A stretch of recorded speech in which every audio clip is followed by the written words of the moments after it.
नमस्कार। भाषा ज्ञान पर आधारित हमारे चैनल हिंदी जगत में एक बार फिर आपका स्वागत है। बच्चों, आज से 2 दिन बाद यानी कि 18 मई को आपकी कक्षा 10वीं सीबीएसई बोर्ड की हिंदी की परीक्षा है। अब इस सीमित समय में पाठ्यक्रम को रिवाइज करना बहुत आवश्यक है। अक्सर इस समय बच्चे बहुत तनाव में भरे होते हैं और बड़े उलझे से रहते हैं कि वह कहाँ से शुरू करें, कहाँ ख़त्म करें। तो छोड़ दीजिए अपना सारा तनाव, क्योंकि हम आपके लिए लेकर आए हैं क्विक रिवीजन पर आधारित वीडियो। इसमें हिंदी कोर्स ए के उन सभी पाठों को लिया गया है जो आपके द्वितीय सत्र परीक्षा के पाठ्यक्रम में सम्मिलित होने हैं। इस वीडियो का पूरा लाभ उठाने के लिए इन सभी पाठों को एक बार गहराई से पढ़ लें। उसके पश्चात इस वीडियो को ध्यानपूर्वक देखें एवं सुनें। निश्चित रूप से यह आपके लिए लाभकारी सिद्ध होगा। आपकी परीक्षाओं के लिए ढेर सारी अग्रिम शुभकामनाएं। तो चलिए प्रारंभ करते हैं। प्रश्न 1, लखनवी अंदाज कहानी में निहित संदेश स्पष्ट कीजिए। उत्तर, लखनवी अंदाज कहानी हमें दिखावे से परे बनावटीपूर्ण जीवन शैली को नकार कर वास्तविकता में जीने का संदेश देती है। अथवा प्रश्न, लखनवी अंदाज कहानी का उद्देश्य क्या है? उत्तर, लखनवी अंदाज कहानी का उद्देश्य दिखावटी जीवन शैली को त्याग कर वास्तविक जीवन जीने के लिए प्रेरित करना है। प्रश्न 2, लेखक के लिए कौन सी स्थिति आशा के अनुकूल नहीं थी और क्यों?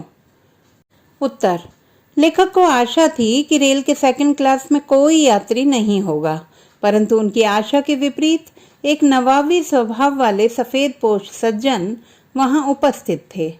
लेखक अकेले में आराम से नई कविता के बारे में सोचना चाहते थे, परंतु उनकी यह इच्छा अधूरी ही रह गई। प्रश्न 3, लेखक नवाब साहब को कनखियों से क्यों देख रहे थे?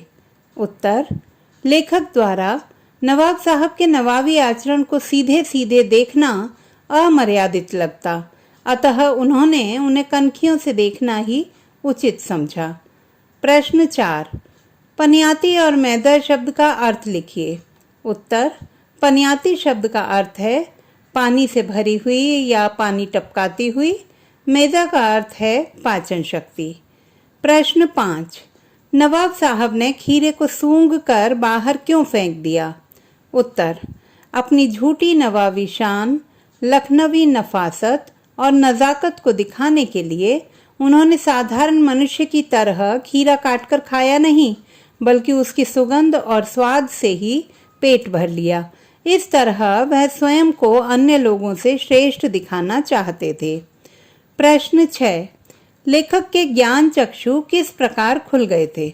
उत्तर, जब नवाब साहब ने खीरे को खाए बिना केवल सूंघ कर ही डकार ली और साथ ही यह भी कहा कि खीरा मैदे पर जोर डालता है, तो लेखक हैरान रह गए, मानो उन्हें नया ज्ञान प्राप्त हुआ। प्रश्न 7, बिना विचार, घटना और पात्रों के भी क्या कहानी लिखी जा सकती है? यशपाल के इस विचार से आप कहाँ तक सहमत हैं? उत्तर, हम यशपाल जी के विचारों से पूर्णतः सहमत हैं कि बिना घटना, बिना पात्र और बिना विचार के कहानी नहीं लिखी जा सकती। प्रत्येक कहानी में कोई ना कोई विचार, तथ्य या उद्देश्य अवश्य होता है। जब तक कहानी में कोई पात्र, घटना अथवा कथ्य ही नहीं होगा, कहानी कैसे बनेगी? प्रश्न 8, क्या सनक का कोई सकारात्मक रूप हो सकता है? उत्तर, जी हाँ, सनक का सकारात्मक रूप देखा जा सकता है। हमारे इतिहास में ऐसे अनेक महापुरुष भरे पड़े हैं जिन पर जिस चीज की सनक सवार हो जाती थी उसे पूरा करके ही छोड़ते थे। जैसे विवेकानंद जी, जिन्हें ईश्वर को जानने की सनक थी, सुभाष जी, जिन्हें स्वतंत्रता प्राप्त करने की सनक थी, गांधी जी, जिन्हें अहिंसात्मक आंदोलनों की सनक थी, आदि। प्रश्न 9, लखनवी अंदाज शीर्षक के औचित्य पर प्रकाश डालिए। उत्तर, लखनऊ अपनी नवाबी शान और नज़ाकत के लिए विख्यात है। लखनवी अंदाज शीर्षक व्यंग्य से परिपूर्ण है। इसमें कोमलता और झूठी शान के नाम पर जीवन की सहजता को नकारने का विरोध किया गया है। लेखक के अनुसार लखनवी नवाब अपनी झूठी शान और विशिष्टता दिखाने के लिए खीरे को खाने के स्थान पर केवल उसकी गंध का आनंद लेते हैं। उनका यह अंदाज जीवन विरोधी एवं अवास्तविक है। अतः विरोध प्रकट करने की दृष्टि से ही लखनवी अंदाज शीर्षक सार्थक बन पड़ा है। प्रश्न 10। फादर को जहरबाद से क्यों नहीं मरना चाहिए था? उत्तर। लेखक के अनुसार फादर का व्यक्तित्व बहुत मधुर, उदार, स्नेहिल और आस्थावान रहा है। ऐसे व्यक्ति का जहरबाद से मरना लेखक को अनुचित प्रतीत हुआ। प्रश्न 11। परिमल शब्द से क्या अभिप्राय है? उत्तर। परिमल एक साहित्यिक संस्था का नाम है। प्रश्न 12। करुणा के निर्मल जल में स्नान करने का क्या आशय है? उत्तर। फादर कामिल बुल्के का व्यक्तित्व बहुत ही करुणा एवं अपनत्व से परिपूर्ण, मधुर और स्नेहिल था। उनके साथ रहना सभी को आनंद प्रदान करता था। ऐसा प्रतीत होता था मानो वह करुणा के पावन जल में स्नान कर रहे हों। कहने का तात्पर्य यह है कि उनका सानिध्य परम शांति और तृप्ति के साथ साथ करुणा और प्रेम से परिपूर्ण था। प्रश्न 13। फादर कामिल बुल्के संकल्प से सन्यासी थे, मन से नहीं? स्पष्ट कीजिए। उत्तर। सामान्यतः सन्यासी वीतरागी होते हैं। वे रिश्ते नहीं निभाते, सांसारिकता से दूर रहते हैं। परंतु फादर कामिल बुल्के सन्यासी होते हुए भी समाज के अन्य लोगों से प्रेमपूर्ण संबंधों का निर्वाह करते थे। वे लोगों के साथ गहरा अपनत्व रखते हुए उनके सुख दुख में सम्मिलित हुआ करते थे। इसीलिए कहा गया है कि वे संकल्प से सन्यासी थे, मन से नहीं। प्रश्न 14। अपनी जन्मभूमि से हजारों किलोमीटर दूर फादर बुल्के की मृत्यु पर रोने वालों की कमी क्यों नहीं थी? उत्तर। फादर का सबके साथ बहुत घनिष्ठ, मधुर और अपनत्वपूर्ण संबंध रहा था। इसी कारण अपनी जन्मभूमि से अत्यधिक दूर होने पर भी उनकी मृत्यु पर रोने वालों की कमी नहीं थी। प्रश्न 15। फादर कामिल बुल्के को सबसे अधिक छायादार अथवा देवदार की छाया और फल फूल गंध से भरा हुआ कहा गया है। यह उनकी किस विशेषता को उजागर करता है? उत्तर। फादर कामिल बुल्के को सबसे अधिक छायादार अथवा देवदार की छाया कहने का तात्पर्य उनके करुणावान, वात्सल्यपूर्ण व्यक्तित्व के प्रभाव पर प्रकाश डालना है। साथ ही फल फूल गंध से भरा कहने का तात्पर्य उनकी बौद्धिकता एवं साहित्यिक योगदान को उजागर करना है। प्रश्न 16। फादर को सबसे अधिक दुख किस बात पर होता था? उत्तर। फादर को सबसे अधिक दुख उन लोगों पर होता था जो हिंदी भाषी होते हुए भी हिंदी की घोर उपेक्षा करते थे। प्रश्न 17। पाठ में फादर की स्मृति को यज्ञ की पवित्र आग की आंच सा क्यों कहा गया है? उत्तर। यज्ञ की पवित्र आग की आंच सा कहने का तात्पर्य है कि फादर का जीवन बहुत पवित्र और तपस्यापूर्ण था। सांसारिक वासनाओं से दूर वे सदैव मानव प्रेम और करुणा के लिए जिए। जिस तरह यज्ञ की पवित्र अग्नि हमारे मन से कलुषता और विकार का नाश करती है, ठीक उसी प्रकार फादर का सानिध्य भी हमें सांसारिक विकारों से दूर करता था। प्रश्न 18। लेखक ने फादर बुल्के को मानवीय करुणा की दिव्य चमक क्यों कहा है? उत्तर। लेखक के अनुसार फादर कामिल बुल्के सभी के प्रति सद्भावना, ममता और वात्सल्य का भाव रखते थे। उन्होंने कभी भी किसी से कुछ भी पाने की आशा नहीं रखी, परंतु उनका हृदय सदैव दूसरों के स्नेह में पिघलता रहा। वे सभी के सुख दुख में परिवार के बड़े बुजुर्ग की भांति उपस्थित रहते थे। उनके हृदय का यह भाव उनके चेहरे पर भी साफ दिखाई देता था, जिसे लेखक ने मानवीय करुणा की दिव्य चमक कहा है। प्रश्न 19। फादर कामिल बुल्के के हिंदी प्रेम को अपने शब्दों में अभिव्यक्त कीजिए। उत्तर। फादर कामिल बुल्के हिंदी को राष्ट्रभाषा बनाने के लिए सदैव प्रयासरत रहे। वह हिंदी भाषी लोगों को ही हिंदी की उपेक्षा करते देखकर दुखी होते थे। उन्होंने स्वयं इलाहाबाद से हिंदी में एमए किया। बाद में वे सेंट जेवियर कॉलेज रांची में हिंदी विभाग के अध्यक्ष बने। उनके हिंदी प्रेम का सबसे बड़ा प्रमाण है कि उन्होंने सबसे अधिक प्रामाणिक अंग्रेजी हिंदी कोश तैयार किया। साथ ही बाइबल और ब्लू बर्ड नामक नाटक का हिंदी में अनुवाद किया। उन्होंने प्रयाग विश्वविद्यालय से रामकथा उत्पत्ति और विकास विषय पर शोध प्रबंध भी लिखा। साहित्यिक संस्था परिमल से भी वे जुड़े रहे। प्रश्न 20। नम आंखों को गिनना स्याही फैलाने जैसा है, स्पष्ट कीजिए। उत्तर। उपर्युक्त पंक्ति फादर बुल्के की मृत्यु के अवसर पर उपस्थित जन समुदाय को देखकर कही गई है। वे अपने मिलने वालों से बेहद आत्मीयता रखते थे। इसी कारण उनकी मृत्यु पर रोने वालों की संख्या भी अत्यधिक थी, जिन्हें गिनना भी संभव नहीं था। इसीलिए लेखक के अनुसार नम आंखों को गिनना स्याही फैलाने जैसा है। प्रश्न 21। कविता उत्साह में नवजीवन वाले किसके लिए और क्यों प्रयुक्त हुआ है? उत्तर। कविता उत्साह में नवजीवन वाले बादलों तथा कवि के लिए प्रयुक्त हुआ है, क्योंकि जैसे बादल अपनी वृष्टि के माध्यम से तप्त धरती के ताप को हर कर प्रकृति को नया जीवन प्रदान करते हैं, ठीक इसी प्रकार कवि भी अपनी रचनाओं के माध्यम से निराश हताश लोगों के जीवन में उत्साह का संचार करता है। प्रश्न 22। उत्साह कविता हमें क्या संदेश देती है? उत्तर। कविता उत्साह हमें पौरुष की भावना से भरकर पीड़ित, व्यथित, शोषित संसार को पीड़ा से मुक्त कराने के लिए संघर्षरत रहने का संदेश देती है। प्रश्न 23।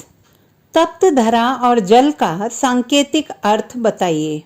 उत्तर। तप्त धरा का सांकेतिक अर्थ है दुखों से पीड़ित धरती तथा जल का सांकेतिक अर्थ है शांति और सुख। प्रश्न 24। कवि बादल को गरजने के लिए क्यों कहता है? उत्तर। कवि के अनुसार बादल क्रांति के प्रतीक हैं और क्रांति गर्जना से ही संभव है। अतः कवि उसे शक्तिशाली स्वर में गरजने के लिए कहता है। प्रश्न 25। बाल कल्पना कैसे पाले पंक्ति में कौन सा अलंकार निहित है? उत्तर। उपमा अलंकार। प्रश्न 26। कविता अट नहीं रही है में किस ऋतु के सौंदर्य का वर्णन किया गया है? उत्तर। कविता अट नहीं रही है में फागुन मास के सौंदर्य का वर्णन किया गया है। प्रश्न 27। कवि की दृष्टि फागुन की सुंदरता से हट क्यों नहीं रही है? उत्तर। कवि के अनुसार फागुन बहुत मतवाला और शोभाशाली है। उसका रूप सौंदर्य रंग बिरंगे फूलों और हवाओं में बिखरा हुआ है, जिसके आकर्षण में बंधकर कवि की दृष्टि उसकी सुंदरता से हट नहीं रही है। प्रश्न 28। फागुन में ऐसा क्या होता है जो बाकी ऋतुओं से भिन्न है? उत्तर। ग्रीष्म ऋतु में धरती अत्यधिक ताप से धधकती है, तो शीत ऋतु में अत्यधिक शीतलता ठिठुरने पर विवश कर देती है, जबकि फागुन मास में वातावरण अत्यधिक सुहावना होता है। आसमान साफ स्वच्छ होता है, धरती पर सबसे अधिक फूल खिलते हैं, पक्षी स्वच्छंद विहार करते नजर आते हैं, वृक्षों पर नए फूल पत्ते फल होते हैं। यह विशेषताएं अन्य माह में नजर नहीं आती। प्रश्न 29। उड़ने को नभ में तुम पर कर देते हो पंक्ति का आशय अट नहीं रही है कविता के आधार पर स्पष्ट कीजिए। उत्तर। फागुन माह में मादक हवाएं चलने लगती हैं, जिसके कारण वृक्षों के पत्ते भी फड़फड़ाने लगते हैं। ऐसे मौसम में पंछी भी आकाश में पंख फड़फड़ाते हुए उड़ने को विवश हो उठते हैं। ऐसा प्रतीत होता है मानो स्वयं वसंत पर लगाकर उड़ जाना चाहता हो। प्रश्न 30। कविता में बादल किन किन अर्थों की ओर संकेत करता है? उत्तर: कविता में बादल मुख्यतः 3 अर्थों की ओर संकेत करता है। जल बरसाने वाली शक्ति के रूप में, पीड़ा का ताप हरने वाली सुखकारी शक्ति के रूप में, उत्साह और संघर्ष के भाव भरने वाले कवि के रूप में। प्रश्न 31। धुंधले प्रकाश की पाठिका से कवि का क्या तात्पर्य है? उत्तर: धुंधले प्रकाश की पाठिका से कवि का तात्पर्य है कि बालिका अभी बहुत अबोध थी। उसे विवाह से पूर्व विवाह के सुखों का कुछ तो अंदाजा था, परंतु वैवाहिक जीवन का अर्थ ही स्पष्ट नहीं था।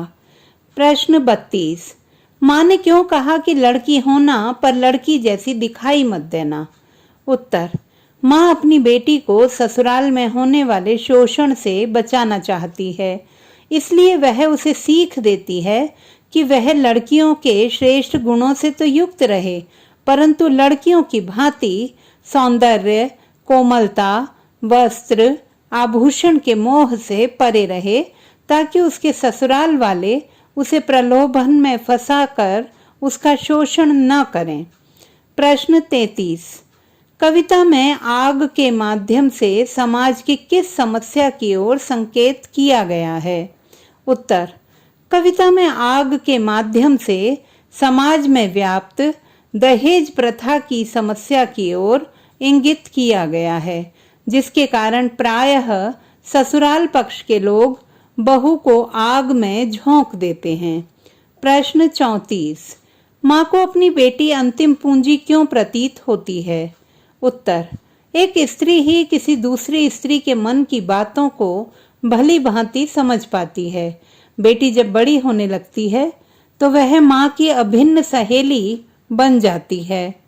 ऐसे में माँ अपने सुख दुख को बेटी के साथ बांट पाती है, उससे सलाह ले दे सकती है, उससे दिल की तमाम बातें कर सकती है।